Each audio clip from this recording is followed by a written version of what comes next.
Il s'appelle Samuel Degba, il est élu député national d'Issiro. Oui, avec lui, nous allons évoquer non seulement la Grande Orientale qui a été quand même au cœur de l'actualité, il faudrait le dire, lorsqu'il s'agissait des élections au niveau des membres du bureau de l'Assemblée nationale, du Sénat, le Génocost, la Grande Orientale ou encore la célébration de Anne-Marie Tenenga Peta, la province, la grande, cet espace Grande Orientale a été au cœur de l'actualité tout au long de l'année 2025. Meilleurs vœux à vous, Monsieur Samuel.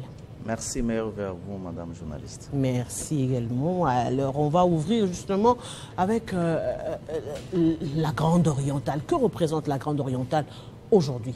Parce qu'on se dit, il faudrait le dire, quand même, on a vu qu'à un moment donné, des voix se sont levées pour réclamer, que ce soit au niveau de l'Assemblée nationale, du Sénat, le quota de la Grande Orientale. Que représente la Grande Orientale actuellement?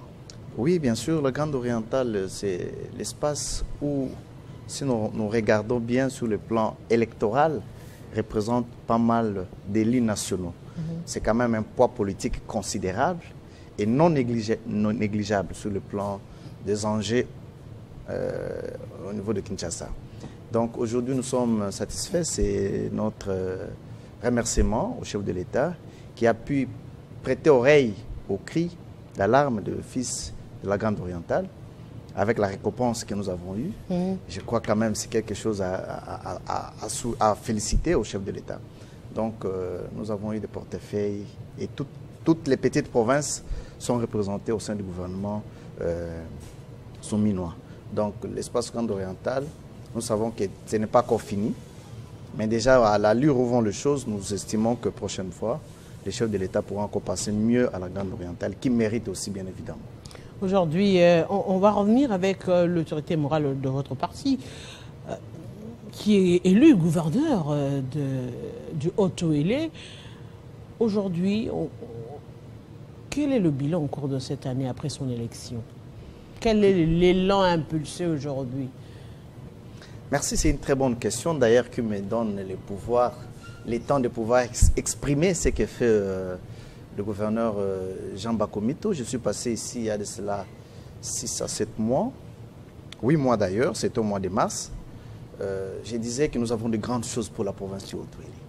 Et quand la grande équipe qui a accompagné le chef de l'État au 60e anniversaire de martyre d'Anne-Marie Tenenga Peta, ils ont vu comment la ville d'Issiro s'est transformée.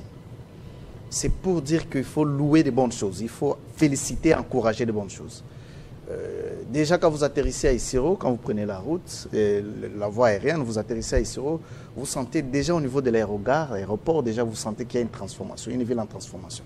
Quand vous prenez la route aéroport pour le centre-ville, vous sentez qu'il y a une volonté exprimée de pouvoir rendre l'image du chef-lieu de la ville, chef-lieu de la province du Haut-Touélé. Le gouverneur Bakomito, je crois que je ne suis pas en train de faire son avocat.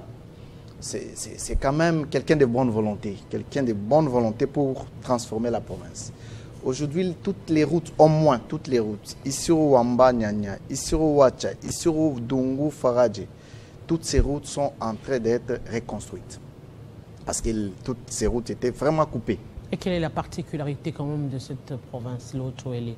Le Haut-Touélé, c'est une province à vocation agricole et à vocation minière, parce qu'il y a une grande société minière aurifère d'Afrique même, le Kibali Gold Mine. Et le Haut-Touélé, dans le Haut-Touélé, vous trouvez le centre de l'Afrique, qui se trouve être dans le territoire de Niangara. Niangara, c'est le point central de l'Afrique. Et le Haut-Touélé a le parc national de la Garamba, où on trouve des espèces rares du genre rhinocéros blanc. Et donc, le Haut-Touélé est en frontière avec le Sud-Soudan, en frontière avec l'Ouganda. Et donc, nous pouvons dire que c'est une province qui a l'espoir. Et donc, il va falloir un dirigeant qui a de la volonté de pouvoir transformer et pouvoir faire avancer les choses. Et c'est ce que nous voyons dans le chef de de l'excellence Jean Bakomito. Et quand vous voyez, vous parcourez, vous demandez les témoignages, on vous dira vraiment il y a de la La particularité, c'est que M. Jean Bakomito se retrouve également dans des structures communautaires, socio-culturelles, il faudrait le dire comme ça, qui regroupent, qui portent la voix de la population. Aujourd'hui, lui-même se retrouvant dans cette province. On l'a évoqué à un moment donné que la question de la sécurité, c'est un réel problème. Aussi avec les poches des rébellions et consorts, est-ce que ça ne va pas constituer aujourd'hui un frein au développement de cette partie de la République? Bien évidemment, l'insécurité constitue un problème, un blocage pour le développement. Mais j'ose croire que dans le Haut-Touélé entier, il n'y a pas trop de questions d'insécurité. Et le gouverneur et toute son équipe de sécurité se battent jour et nuit pour mettre la sécurité, la quiétude de la population. Les gens circulent jour et nuit. Bien évidemment, nous savons qu'il y a toujours cette présence évoquée chaque fois, le peuple Mbororo, Oui. et ils sont là. Mais les services de sécurité le surveillent vraiment à la seconde pour qu'ils ne puissent pas nuire la quiétude de la population. Et c'est le travail que nous estimons que ça pourra persister comme ça, qu'il n'y ait pas insécurité, pour que le développement enclenché aujourd'hui, les grands projets aujourd'hui lancés par les gouverneurs puissent atteindre son objectif, et ce sera pour l'intérêt de tous. On parle aujourd'hui de la révision de la Constitution ou encore du changement de la Constitution. Le sujet fait couler encre et salive. On voit également l'opposition qui monte au créneau. La question en soi elle-même, lorsqu'on parle de révision, ne pose vraiment pas trop de problèmes. C'est juste un problème des circonstances qui ne s'y prêtent pas actuellement. Mais le chef de l'État vient parler d'une réflexion. Comment comprendre cette réflexion? Parce que cela va être abordé concrètement au cours de l'année 2025. Oui, nous, dans le parti Action pour le renouveau et le développement du Congo, parti cher à lui, le gouverneur Jean Bakomito, nous sommes dans l'union sacrée, dans les regroupements AA-UNC. Nous sommes de ceux qui pensent qu'il n'est pas interdit aux gens de réfléchir sur des questions qui concernent leur avenir. Je crois qu'il n'est pas interdit. Si le chef de l'État prend l'initiative, comme il a bien annoncé, que nous allons réfléchir, ça signifie qu'il y aura une réflexion. Il n'y a pas de préjugés là-dessus, parce que c'est une réflexion autour d'un sujet connu. Donc, les gens, la commission qui sera constituée, de faire des propositions sur des matières à réformer. Je crois que c'est cette commission qui a la responsabilité de nous amener sur la table. Voilà les points sur lesquels nous estimons que nous pouvons revoir notre constitution. Je crois qu'il n'est pas mauvais que les gens se mettent sur une table pour dire voilà, nous sommes ici à Télé 50, nous voulons transformer les plateaux de Télé 50. Je pense que ce n'est pas un problème, ce n'est pas quelque chose qui vient de Dieu pour dire on ne change rien. Donc on peut toujours revoir, même Dieu lui-même a plusieurs fois modifié ses décisions, ses propres décisions. Alors, là, carrément, on quitte l'aspect changement, on reste dans la révision. Parce qu'à un moment donné, il faudrait revoir d'ailleurs les discours du chef de l'État qui dit « Je ne vois personne qui pourrait m'empêcher de changer la Constitution ». Aujourd'hui, un discours qui a aussi vite été balayé au cours de l'État de la Nation lorsqu'il évoque les réformes, la réflexion. Est-ce un rétropédalage ou carrément on va pencher plus pour la révision que le changement de la Constitution? Bon, c'est dans les concepts de francophones, parce que nous, les pays francophones, nous sommes beaucoup plus dans les concepts. Mais le fond de la question, c'est que le chef de l'État a voulu nous mettre sur la table un certain nombre de matières à revoir dans notre Constitution. Je crois que c'est ça la quintessence du message du chef de l'État. Donc c'est la réforme, révision, changement, mais du moins nous savons qu'il y a des matières dans notre Constitution qui ne facilitent pas, qui ne favorisent pas, bien évidemment, le fonctionnement des institutions. Et je crois qu'il a évoqué au cours du discours de la Nation, rien que pour nommer un Premier ministre, il lui faut 4, 5, 6 mois. Il faut constituer les forces au sein de l'Assemblée nationale, il faut déterminer, il faut un informateur. Tout ça sont des procédures qui sont dans notre constitution. Mais faut-il pas que nous, Congolais, nous nous mettons autour d'une table pour dire voilà, c'est cette question, nous pouvons l'arrêter comme ça pour diminuer le délai, le timing qui est prévu dans la constitution. Quand vous avez plus de 450 partis politiques qui se retrouvent dans plusieurs regroupements politiques, qu'il faudrait consulter, ce sont des réalités que nous avons. Nous n'allons pas changer ces partis, nous n'allons pas éliminer ces partis, d'autant plus qu'ils font partie de l'Union sacrée ou encore de l'opposition et de fois au Parlement ou encore dans les institutions de la République. Donc ce sont des faits qui existent et qui malheureusement nous accompagnent au quotidien aujourd'hui. Est-ce que c'est un réel problème de constitution ou un réel problème de la perception des choses par l'homme politique? Bien sûr, on peut dire perception politique, on peut appeler comme on veut, mais moi je pense que c'est plus une question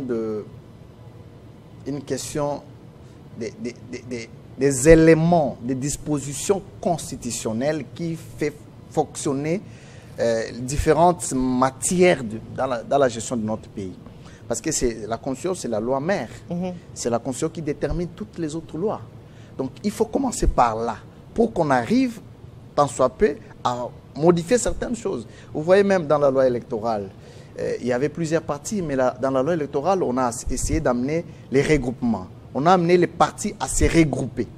Mais pourquoi pas qu'on réfléchisse aussi autour de la Constitution pour avoir autant de partis politiques, mais pourquoi on peut avoir des camps, gauche-droite? Pourquoi on ne peut pas aller aux élections avec des structures comme ça, l'autre position, soit majorité?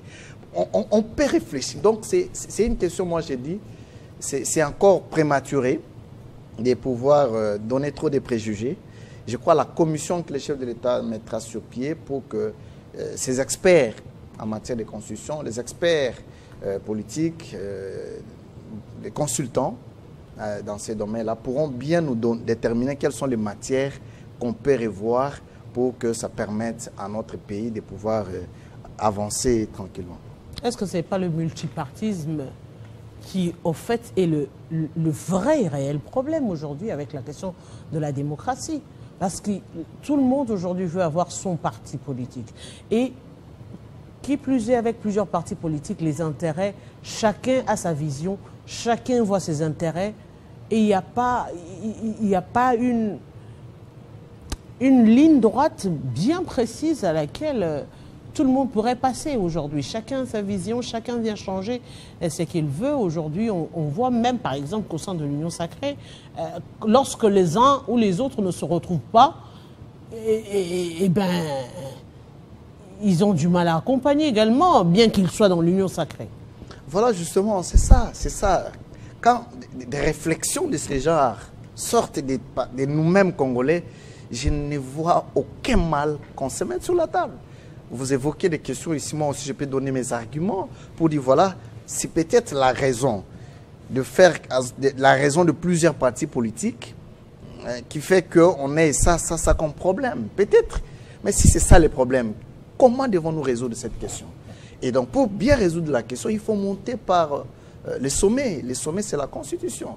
Donc si on arrange bien cette Constitution, adaptée à nos réalités, au contexte actuel, je crois que certaines petites questions pourraient être réglées de soi et ça pourra nous faire avancer. Apparemment, c'est plus ces questions politiques qui dérangent la Constitution que les questions liées à la population, à la souveraineté ou encore à la paix, l'intégrité et autres. Parce que la plupart des questions qu'évoquent les politiques, c'est seulement lié à la politique. Nullement on évoque des questions liées au bien-être de la population, au bien-être du social. Mais madame, vous savez que la politique, c'est l'art de gérer. Comment peut-on donner le bien-être à la population si on gère mal? Ça dit qu'il faut voir d'abord les modes de gestion pour pouvoir satisfaire aux demandes de la population. C'est là qu'il faut voir les choses. On ne dit pas que c'est la Constitution qui fait qu'il y ait continuité de la souffrance. Mais la Constitution donne les voies et moyens aux politiques de pouvoir gérer la société. C'est ça, donc il faut comprendre les choses sous cette forme-là. Ce n'est pas que le changement ou la modification ou la révision, que sais-je encore, qui pourra donner. Mais c'est un outil majeur dans la gestion de l'État. Alors, dans la réflexion, si aujourd'hui les chefs de l'État acceptent justement d'élargir les personnes qui doivent venir réfléchir, qui doivent composer ce cadre de réflexion? Je n'entre pas dans le secret du chef. Mais non, des propositions, puisqu'on est dans la réflexion, justement. Justement. Je crois qu'il y a toutes les forces ou toutes les parties prenantes. Je crois qu'il y a la majorité, il y a l'opposition, il y a la société civile, il y a les confessions religieuses. Je crois que toutes ces couches-là seront prises en compte dans la réflexion parce qu'il s'agit des questions d'État, des questions de la vie de notre pays. Je crois que ça ne sera pas une affaire que de l'Union sacrée, ce sera une affaire qui sera ouverte à tout le monde parce que c'est une question qui concerne tout le monde. Mais l'expérience nous fait voir les concertations de l'Union sacrée s'est transformée en... On a reçu presque tout le monde, hein, les artistes, ce n'était plus que politique. On revient encore sur d'autres concertations qu'on a, prenons le cas par exemple de l'identification de la majorité. Ça a été fait et refait. Ne craignez-vous pas que ce soit juste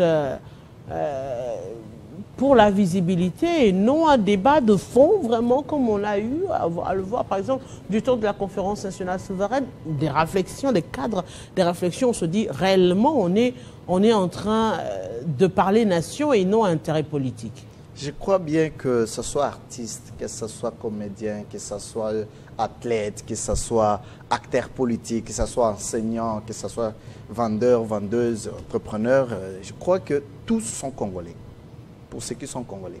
Ça, je ne trouve aucun mal qu'ils soient invités autour de la table, toute cette catégorie. Parce que tous sont touchés par des questions qui sont déplorées aujourd'hui. Tous sont touchés. Chacun à son niveau, chacun là où il vit, il a des répercussions sur le mode de gestion de notre pays. Donc ce n'est pas important d'exclure une catégorie pour dire que ce n'est qu'une réflexion politique. Non, les entrepreneurs peuvent amener des réflexions dans les domaines de l'économie. Ceux qui sont dans les domaines des sports, aujourd'hui le sport fait gagner beaucoup de millions pour certains pays, certaines nations. Aujourd'hui même, l'art dans les domaines de théâtre, dans les domaines du cinéma, donc tout ça, si on le capitalise bien, ça peut créer des revenus pour le pays. Donc, je trouve à rien, si on associe toute cette catégorie, ce n'est pas un élargissement pour être trop évasif, mais c'est un élargissement pour avoir les avis de tout le monde. Un message aujourd'hui à toute la population, par exemple du Nord Kivu, du Haut-Touélé, je dirais, parce que dans la tête déjà ça me trottait la question de la sécurité dans l'Est de la République démocratique du Congo, des questions majeures et cruciales, que vous, les élus, semblez laisser carrément aux élus de l'Est, on ne sent pas cet engouement pour amener la population à bouger les choses, pour emmener les politiques à bouger les choses, pour emmener les militaires à bouger les choses. Aujourd'hui, on parle du dialogue en interne entre opposition et majorité pour résoudre la question de l'Est de la République démocratique du Congo. Vous êtes d'avis pour cette question du dialogue? Bon, d'abord, ce qu'il faut dire, c'est que nous soutenons, moi comme élu, comme député national, et même la ville d'Issiro, la population du Haut-Touélé en général soutient nos FARDC, les forces armées de la République démocratique du Congo, qui sont au front dans le Nord Kivu, dans une partie de l'Ituri, qui a des petites poches de questions d'insécurité. Nous soutenons, nous les tenons à cœur, nous en faisons ça. Je crois qu'à chaque fois qu'il y a des cas là-bas, nous envoyons toujours des messages de soutien à nos forces armées. Et même à nos concitoyens qui sont en train de subir des questions injustes, nous sommes de cœur avec eux. Et nous soutenons que le chef de l'État et nos forces armées pour que cette situation soit définitivement résolue. Je crois que ce qui concerne notre point de vue, nous comme Action pour les renouveaux, Action pour les renouveaux et le développement du Congo, ARDC, nous voyons les choses dans une dimension de solutions durables. Nous sommes derrière la vision du chef de l'État. Parce que nous sommes engagés, nous avons signé la charte de l'Union sacrée pour soutenir la vision du chef de l'État. Le chef de l'État, c'est quelqu'un qui est très ouvert très ouvert même dans des questions de réflexion. C'est quelqu'un qui est très ouvert. Nous soutenons sa vision. Nous sommes déterminés à aller derrière lui pour que la paix soit retrouvée dans toute l'étendue du pays. Un message aujourd'hui aux élus, ou à votre base d'Issiro, mais également à la population du Haut-Touélé. Nous souhaitons d'abord lever le meilleur pour toute la population du Haut-Touélé, la Grande Orientale en général, et pourquoi pas de la RDC aussi dans tous les pays. Donc nous lançons un message de paix, un message de paix, un message de concorde, d'unité, à pouvoir traverser cette année 2024. Nous savons que 2025, c'est une année d'espoir. Nous savons que 2025, il y aura de très grandes choses. Ce qui s'est fait déjà dans la province du Haut-Touélé, nous demandons à la population de soutenir les actions que dirige le gouverneur Jean Bakomito et toute son équipe du gouvernement provincial, le vice-gouverneur, l'Assemblée provinciale, tous les ministres. Et nous soutenons aussi le gouvernement central avec plusieurs actions, les soutiens que nous recevons au niveau du gouvernement pour l'évolution de notre province. Nous sommes quand même reconnaissants que quand même cette fois-ci, nous avons le soutien du gouvernement pour relever les défis dans notre province. Monsieur Samuel Degba, oui. Je crois que nous demandons à la population de rester calme et apaisée. Et voyons ce qui va se passer. Nous savons que les bonnes choses sont à venir et très prochainement. Monsieur le député, merci beaucoup. Meilleurs vœux une fois de plus. C'est moi qui vous remercie. Et même les téléspectateurs, nous allons poursuivre cette fois-ci avec notre deuxième invité.